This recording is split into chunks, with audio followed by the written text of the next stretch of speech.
Hello guys, welcome to another video. In this video we gonna review Nikon D90, the legendary Nikon D90 camera that was launched back in 2008. So it's a 13-year-old camera.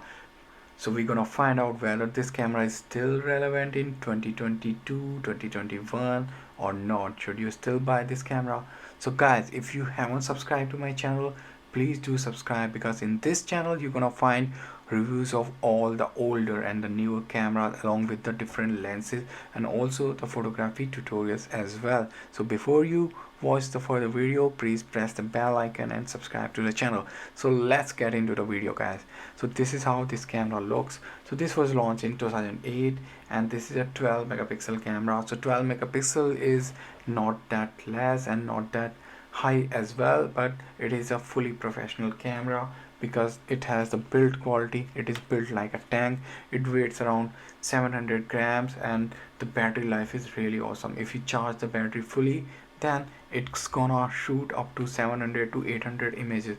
So it is this was actually a favorite camera for wedding photographers back then when it was launched. And it does the job. Like if you charge the battery fully, then it can shoot the entire wedding guys.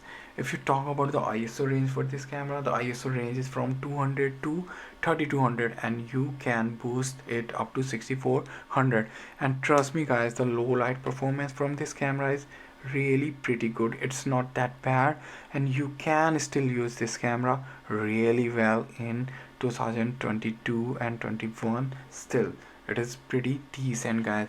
If you talk about the frame per second from this camera, it can shoot 4.5 frame per second. So in 1 second you can take 4.5 photos. In 2 seconds you can take 9 photos guys. If you talk about the video capability of this camera, it can shoot HD videos, that is 720p. And guys, this was the first ever camera in the history which could shoot video. So this is actually the first DSLR, not even Canon or Sony, any other camera. This is the first camera that could shoot video, and there was many famous movies shot with this camera. But the only problem was that, once you start the video, before you start the video you have to lock the autofocus point. Otherwise, once the video is started, you cannot change the autofocus.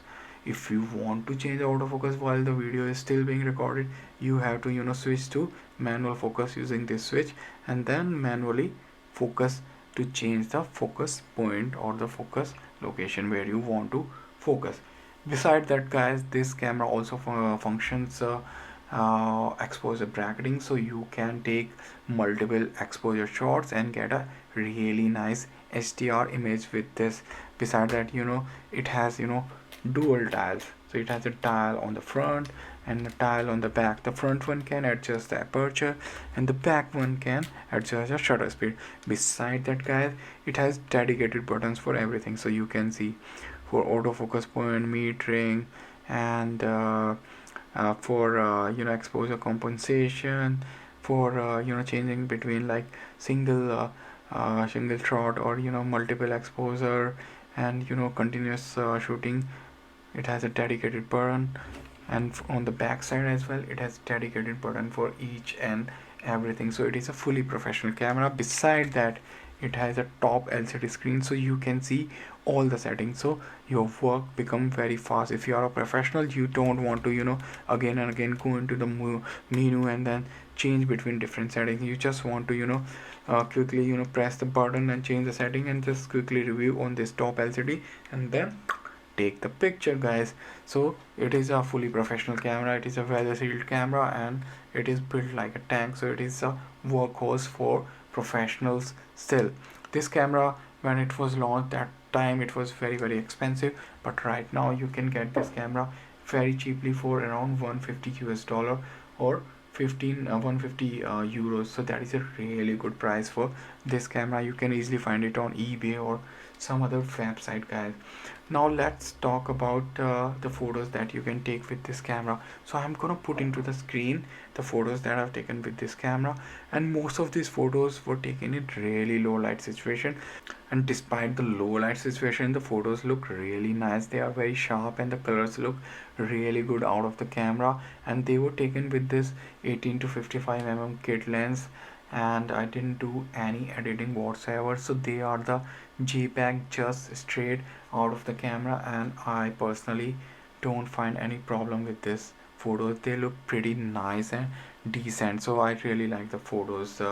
And you can, if you are good in photography, the basics of the photography, you can take really great images even with this D90 camera. And 12 megapixel is still more than enough, guys. You can do professional work even with 12 megapixel. In fact, I like 12 megapixel more than 24 megapixel, guys. Now let's talk about what kind of video we can take out of this camera. So just after this, I'm gonna put the video that I recorded with this camera, so you're gonna see on your screen. Okay guys, right now the audio that you are listening is directly from the built-in Nikon D90 camera. And one thing that you need to notice is that before you start recording your video, you need to grab the autofocus on wherever you want to have the focus set. For example, right now I am having the focus set on this pillar, so I tried to autofocus on this pillar and then I started recording my video, because once the video is started you cannot change the autofocus. It doesn't have a continuous autofocus. If you want to still change the autofocus while the video is being recorded, then you need to switch the lens to manual focus and then manually focus. But you can see that the background blur that you can get out of this 1855mm lens that I'm currently having on this camera is pretty decent. If you want more background blur, then you need to have the 50mm f1.8 prime lens or 35mm f1.8 prime lens. So now I will show you, like, if I try to manually change the focus, what kind of video quality you can get out of this. So I'm trying to manually focus on those background. There is a school in the background and the video quality looks pretty decent and pretty sharp, provided you can focus manually in a good way. And it looks quite good, because this camera is a really old camera, and this was the first camera that ever had any video recording capabilities. And the video that you get out of this camera is 720p. It's not a full HD. So for that kind of old camera to have 720p and with this kind of good quality, I think it's a pretty decent camera, and in terms of photography it's great actually. Okay guys, so you saw the video and I personally really liked the video. There was no problem whatsoever with this camera. Now the question about the shortcoming of this camera. I don't find any shortcoming. I mean, when this camera was launched in 2008, this was a state of the art. The features that this camera had, no other camera had back then. But if you still talk about some of the negative things about this camera, I would say if the ISO range was slightly bit higher, it would have been better. But beside that, I don't think there is anything negative. Maybe it should have had dual card slots. It would have been even better. Another good thing about this camera is that it can run all the old Nikon D series lenses, because this camera has a internal focusing motor built inside it. So the screwdriver motor is inside this camera. So if you are using the older, for example, 50mm f1.8 D lenses or any other D series lenses, so all of those lenses will work flawlessly with this camera, and they will autofocus perfectly fine and work amazing with this camera. But they will not work so well with D3000 or 5000 series of camera. So this camera is much better compared to those cameras. You can get older and cheaper D series lenses. Those were really good and run with this camera. So guys, should you get this camera in 2022? I would say yes, because you can use this camera as a backup professional body. Even if you still have a lot of Nikon gear, you have a primary Nikon camera, you still have a lot of Nikon lenses, and you also have some of the older D series lenses, so you can use this camera in 2022 as well, and you can still get really amazing results. If you are primarily into photography, then this is a really great camera for you guys, because for photography no problem whatsoever with this camera. You can get great results. If you are using a prime lens, you can get extra light into the camera, and you can get even more cleaner image at lower ISO, guys. And if you are even a hobbyist photographer, you can still grab this camera, because you can use the older cheaper Nikon lenses with this camera, so your overall kit would still be cheaper guys. So I can definitely recommend you guys to have this camera in 2022, and you can get this for around 150 US dollar or 150 euro depending on the condition of the camera and what kind of bargaining you can do.